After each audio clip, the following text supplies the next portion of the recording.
pequena devocional antes da nossa mensagem principal, da nossa palavra principal, uma entrada antes da refeição principal.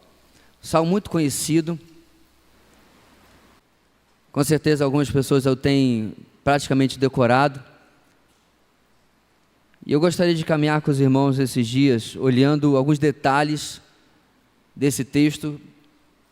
Muitas vezes nós temos o costume de ignorar esses detalhes, passar por cima deles, de tanto que nós já o conhecemos. Alguns meses atrás eu preguei em nossa igreja no Salmo 23, e ao estudá-lo, fiquei surpreso, as pessoas ao ouvirem ficaram surpresas, de quanta riqueza tem um texto que a gente, de novo, passa às vezes por cima, porque já conhece tanto. E o Salmo 1 é também um caso desse. O texto diz: como é feliz aquele que não segue o conselho dos ímpios, não imita a conduta dos pecadores, nem se assenta na roda dos zombadores. Ao contrário, sua satisfação está na lei do Senhor, e nessa lei medita dia e noite. É como árvore plantada à beira de águas correntes, dá fruto no tempo certo, e suas folhas não murcham. Tudo o que ele faz prospera. Não é o caso dos ímpios, são como palha que o vento leva. Por isso os ímpios não resistirão no julgamento, nem os pecadores na comunidade dos justos. Pois o Senhor aprova o caminho dos justos, mas o caminho dos ímpios leva à destruição. Nós vamos continuarmos tanto as devocionais quanto as mensagens. Nós estamos tentando preservar, gravando este ano, e vão estar à disposição para que a gente possa colocar depois online, para você compartilhar, ouvir novamente, passar adiante, se assim você desejar. Vamos orar para que tudo dê certo. Nos outros anos, a tecnologia nos traiu um pouco e não conseguimos manter a gravação de tudo.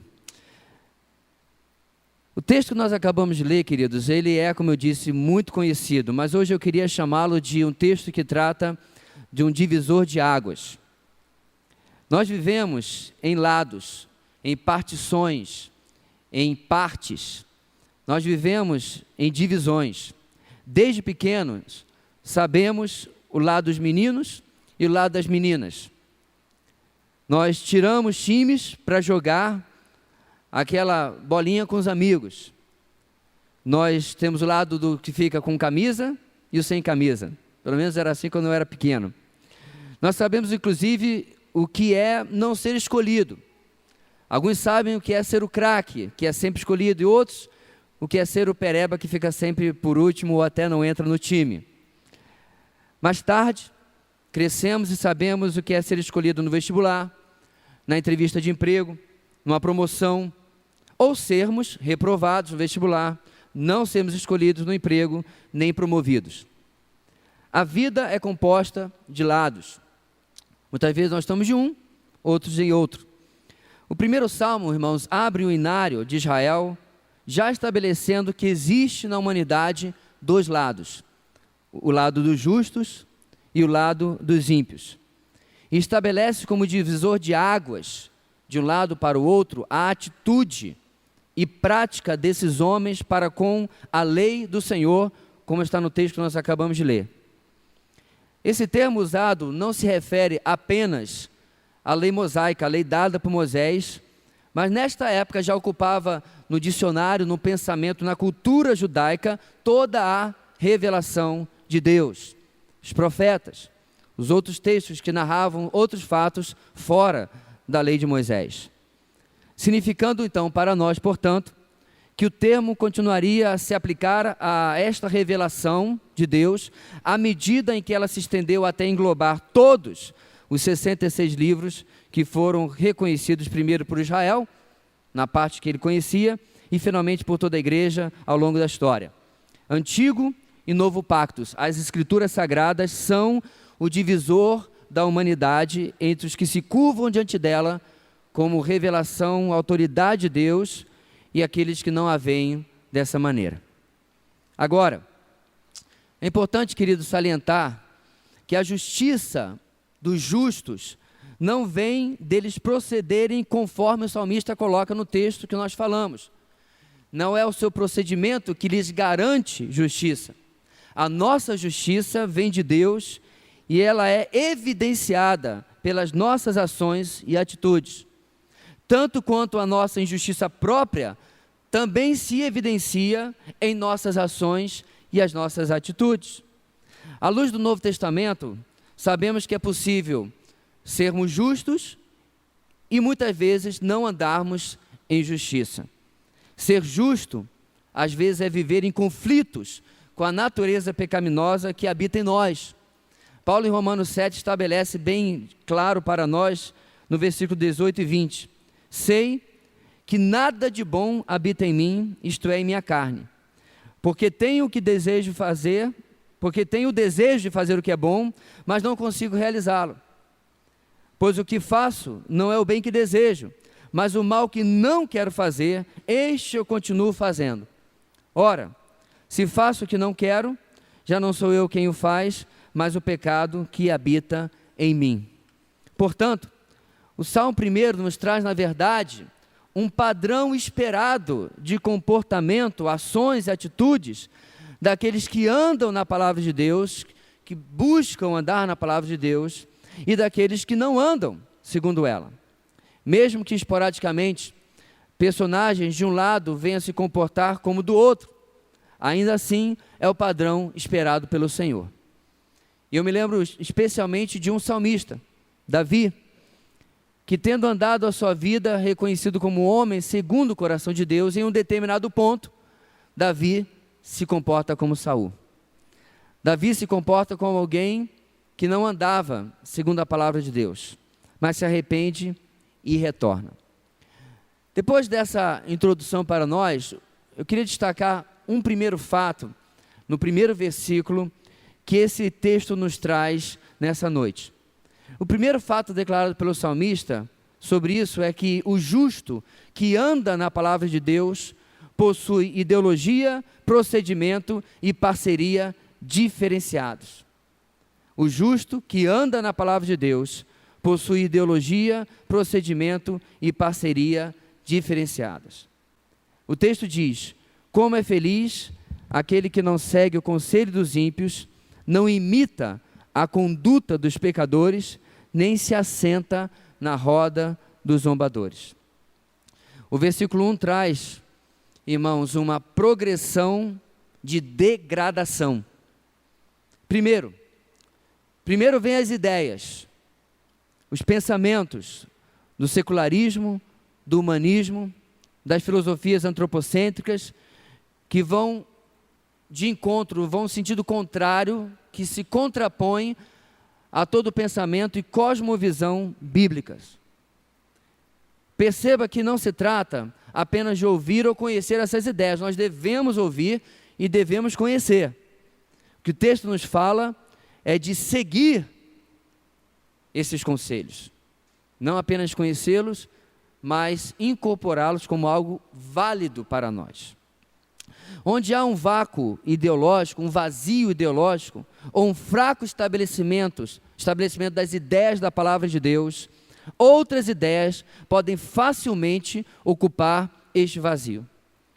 É notório, queridos, que os jovens que não são devidamente instruídos na palavra de Deus, ou suficientemente instruídos na palavra de Deus, quando chegam no estágio de ouvir ideias extremamente humanistas na faculdade, sucumbem, começam a duvidar, porque havia um vazio, um vácuo de ideias, de pensamentos, que outras ideias tentam ocupar, e ele não consegue se contrapor àquilo. Outras ideias, portanto, podem facilmente ocupar aquele vazio. A pessoa é vulnerável a tudo isso porque houve em si uma brecha da mente vazia de substância de pensamento, de corpo de pensamento oriundo dos ensinos eternos da palavra de Deus. Do pensamento, então, nós passamos, continuando o ciclo para baixo, nós passamos para os atos. A progressão da degradação prossegue para as ações que refletem o que nós temos ou essa pessoa tem no seu interior. Se a boca fala do que está cheio o coração, as mãos e pés agem também pelo que está cheio ou estão cheias as nossas mentes. Muito daquilo que chamamos de ações precipitadas da nossa parte já haviam sido concebidas na vida de pensamento. Estavam inoculadas, incubadas em cada um de nós. Como? Na sociedade, na propaganda, naquilo que nós lemos, naquilo que nós ouvimos, naquilo que nós aprendemos. Como eu disse, é impossível nós estarmos imunes a tudo isso. Nós estamos no mundo, João capítulo 17. Jesus falou que nós não tínhamos como ser tirados do mundo, e nem isso ele pediria ao Pai, mas que ele nos protegesse do mal. Então o que nós vemos, meus irmãos, é uma pessoa que está cercada de ideias, mas que não precisa ser vulnerável a essas ideias, se ela tiver a sua mente ocupada com a palavra de Deus. Então nós temos conselho, nós temos ações, ideias, temos atitudes, e finalmente o declínio chega a algo que eu criei uma nova palavra chamada de tributamento. Mas eu não estou falando de tributos, não estou falando de impostos.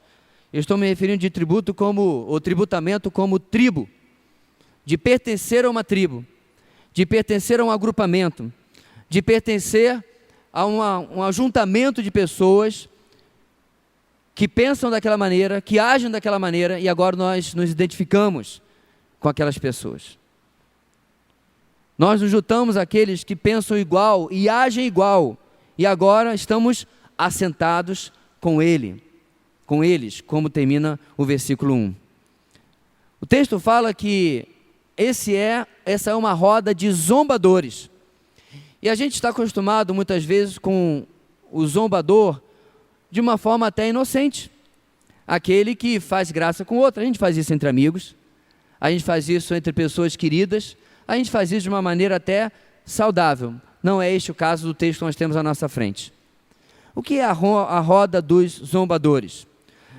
Irmãos, o zombador é aquele que descrê do caminho do justo, aquele que descrê da própria justiça. Os zombadores são aqueles das multidões ao redor de Noé, enquanto ele construía a arca. Os zombadores são aqueles que estavam ao redor de Jeremias, em contraste com os falsos profetas ao seu redor. Os zombadores eram a multidão satisfeitos com Sadraque, Mesaque e Abidnego sendo jogados na fornalha de Nabucodonosor. Os zombadores são as multidões ao redor da cruz, ao redor de um rei crucificado, ao redor de um rei coroado com a coroa de espinhos, ao redor de um rei sem poder para se salvar. Assim eles percebiam. Os zombadores são aqueles que não conseguem entender a sabedoria de Deus, são aqueles que não conseguem entender a santidade de vida. Os zombadores são aqueles que não conseguem compreender o caminho da palavra de Deus. As imagens parecem fortes, mas em potencial existem zombadores dentro de cada um de nós quando nos afastamos das Escrituras. Que nós possamos, irmãos, no primeiro versículo desse salmo, começar a examinar quais são as ideias que nós temos recebido da cultura ao nosso redor, daquilo que nós assistimos na televisão, daquilo que nós conversamos nas rodas na faculdade. Alguns meses atrás, meu filho mais velho começou o seu curso universitário. Na primeira aula de uma determinada matéria, o professor já deixou claro: deixe o seu Deus lá fora. Aqui quem é o Deus aqui é Karl Marx. E ele vem passando o semestre inteiro, passando as suas ideias, o seu doutrinamento. E eu conversava com meu filho e perguntava quantas daquelas mentes não tem nenhuma condição, um vácuo ideológico, pronto a ser preenchido. Vivemos uma sociedade lotada de sensualidade. Quantas mentes jovens estão sendo formadas, moças, sendo convencidas de que o seu real valor está no seu corpo e que ele pode ser usado como instrumento para alcançar lugares, para conquistar pessoas, para ser valorizada. As redes sociais estão aí para não me deixar mentir. Quantos homens são atingidos com o pensamento de que com a sua masculinidade, com a sua presença, ele vai ser valorizado pela sociedade, ele vai ser admirado pela sociedade, e assim uma cabeça onde há um vácuo ideológico, esse tipo de pensamento ocupa também. Faça uma análise agora, quais são as ideias que têm batido na porta da sua mente? Quais que têm sido rechaçadas e quais que talvez tenham encontrado lugar? Talvez você já tenha lido o Salmo 1, versículo 1, várias e várias vezes e tenha dito para si mesmo, eu não sento na roda dos escarnecedores. Mas como eu falei para vocês, meus irmãos, às vezes nós olhamos para um salmo que lemos tantas vezes, mas quando nós realmente paramos, nós começamos a perceber ou nos questionar, será que é assim mesmo?